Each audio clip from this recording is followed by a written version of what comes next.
ओम शांति शांति शांति। समस्त जन कल्याणे निरतं करुणामयं नमामि चिन्मयं देवं सद्गुरुं ब्रह्मविद्वरं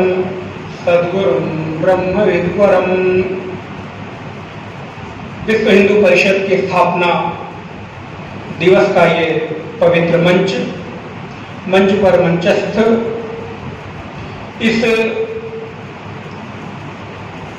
वैभवशाली गौरवशाली स्थापना दिवस की अध्यक्षता कर रहे श्री भानु प्रताप सिंह जी, प्रधान संगठन मंत्री जी, श्री मौर्य जी और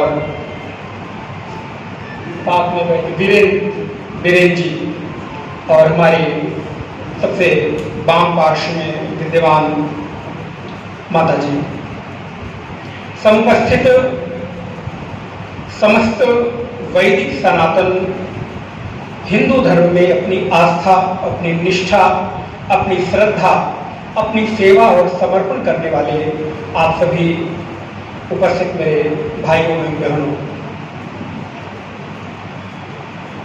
हम सबको ज्ञात है कि हम एक प्रयोजन को लेकर, एक उद्देश्य को लेकर किसी सभा में एकत्रित होते हैं। प्रयोजन क्या है, प्रयोजन की महत्ता क्या है और उस प्रयोजन के पीछे का मेरा उद्देश्य क्या है, इस बात को आपने बड़ी ही सुंदरता पूर्वक, बड़े ही जोश और हमारे भीतर विभिन्न प्रकार की सोई हुई जो सुप्त चेतना है उसको जागृत करने के लिए विश्व हिंदू परिषद की रूपरेखा, उद्देश्य और उसके द्वारा किए जाने वाले कार्य को आपने बड़े ही सुंदर तरीके से विस्तृत किया। विश्व हिंदू परिषद का ध्येय वाक्य धर्मो रक्षित रक्षिता। वही धर्म रक्षित होता है जिसकी हम रक्षा करते हैं। गीता में वास्तव कृष्ण कहते हैं, अर्जुन, वो अर्जुन जो क्षत्रिय धर्म में निष्ठांत है, वीर वृत्ति धारण करने वाला है, उस वीर वृत्ति धारण करने वाले अर्जुन की आज स्थिति ऐसी हुई, परिस्थिति के कारण उसकी मन स्थिति बदली। ध्यान दीजिएगा मेरे भाई बहन, कोई व्यक्ति कितना भी मजबूत क्यों ना हो, लेकिन जब परिस्थितियां विपरीत होती हैं, परिस्थितियां बदलती हैं, तो उसकी मन स्थितियां अपने आप बदल जाती हैं। उदाहरण के लिए इतिहास में जाएंगे तो आप अर्जुन को देखेंगे। अर्जुन जैसा वीर क्षत्रिय जिसने युद्ध के लिए नाना प्रकार के जब तक उपासना करके शस्त्र धारण किया, देवताओं से उसने अस्त्र शस्त्र धारण किए और एकांत निर्जन मन में रहकर उपासना की, शक्ति अर्जित किया, अपनी चेतना को जगाया। आज वो अर्जुन अपने सामने जब नाना चाचा ताऊ मामा को देखता है, अपने सगे संबंधियों भाइयों बहनों को देखता है, हमारे ही तो लोग हैं, उनको देखते ही उसकी भीतर की जो चेतना है वो चेतना मंद पड़ गई और विसर्ज ससरम चाप शोक संविघ्न मानुषा।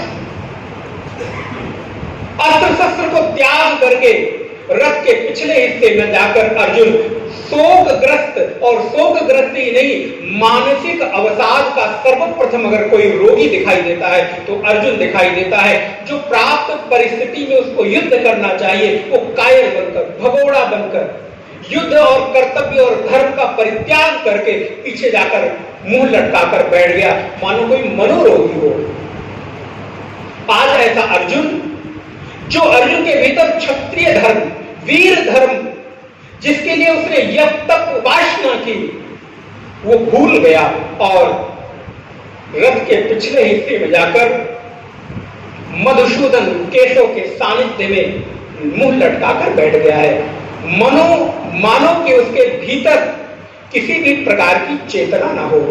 कृष्ण की नजर पड़ी, अरे ये वही अर्जुन है जो युद्ध करने के लिए अभी इतना उतावला था, जो इतनी तैयारियां किया, जिसके युद्ध करने के लिए भगवान कृष्ण स्वयं साथी बनने को तैयार हुए। कोई सामान्य अर्जुन नहीं होगा, जो कृष्ण स्वयं उसके साथी बनने के लिए तैयार हुए होंगे। कथा बहुत लंबी है, आप सब पढ़िएगा, जानिएगा। कृष्ण अगर स्वयं उसके सारथी बनने के लिए तैयार होंगे तो आप समझ सकते होंगे कि वो कितना बड़ा उसके भीतर योग्यता रही होगी। सामान्य व्यक्ति का कोई सारथी कृष्ण बन जाएंगे? ना, कभी संभव नहीं है। आज वो कृष्ण देखते हैं कि अर्जुन अब अपने भीतर की क्षत्रिय और वीर वृत्ति को भूल चुका है।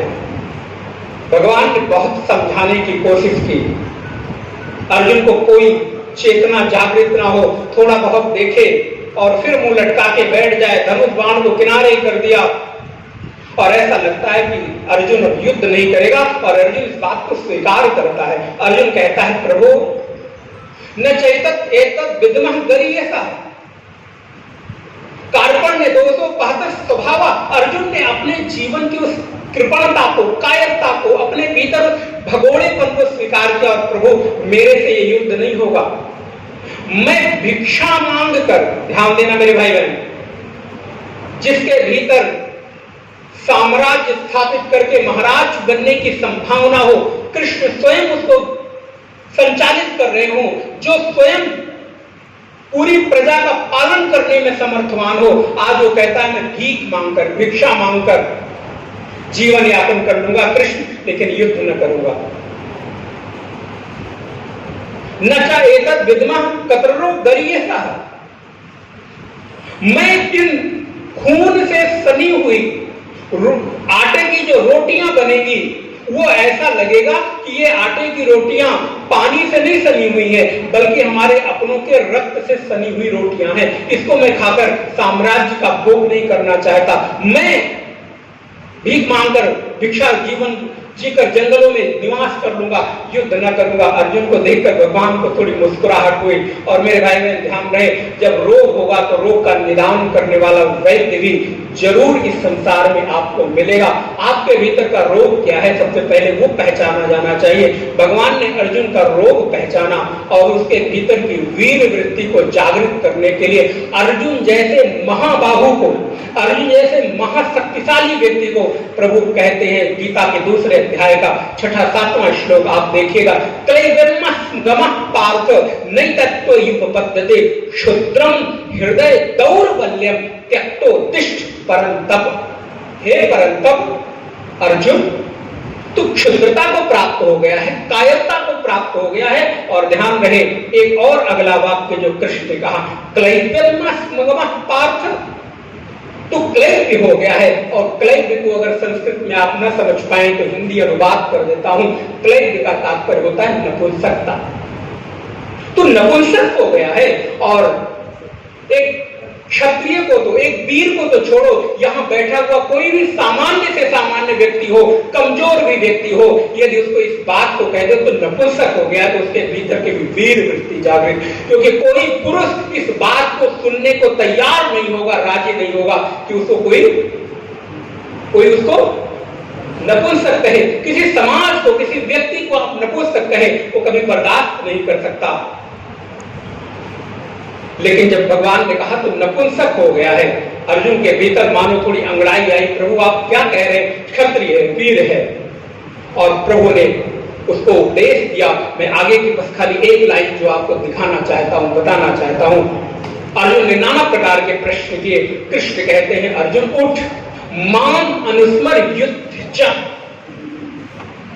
मेरा स्मरण करता हुआ, मुझे याद करता हुआ, मुझे अपने चित्त में रखता हुआ तो युद्ध कर, क्योंकि इस समय तेरे लिए युद्ध कर्तव्य है। और मेरे भाई बहन ध्यान रखना, कभी कभी शांति की स्थापना के लिए युद्ध अनिवार्य कर्तव्य बन जाता है और वो धर्म के रूप में कार्य करता है। इसलिए शांति की स्थापना कभी भी अहिंसा के बल पर स्थापित नहीं हो सकती। शांति जब भी स्थापित होती है तो युद्ध के बल पर स्थापित होती है।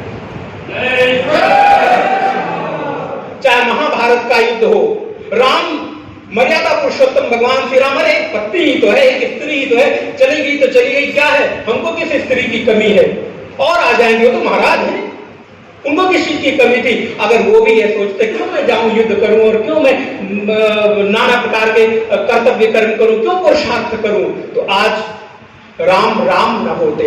राम का जो रामत्व हमारे बीच है आज वो न होता। उन्होंने जो मर्यादा स्थापित की वो न होती। उन्होंने युद्ध किया, रावण जैसे दुष्ट अत्याचारी का नाश किया। और इसलिए ये भारतीय सनातन संस्कृति का सौंदर्य है, उसकी पराकाष्ठा का सौंदर्य की पराकाष्ठा है कि वो किसी भी जाति धर्म संप्रदाय में क्यों ना पैदा हुआ हो, यदि वो अधर्म का पालन करता है, संस्कृति और मर्यादा के विपरीत आचरण करता है, तो ब्राह्मण कुल में जन्म लेने वाला उत्तम कुल पुरस्कर नाती रावण ही क्यों ना हो, उसका भी मान मर्दन करके धर्म की स्थापना की जाती है। ये भारतीय सनातन संस्कृति की परंपरा है।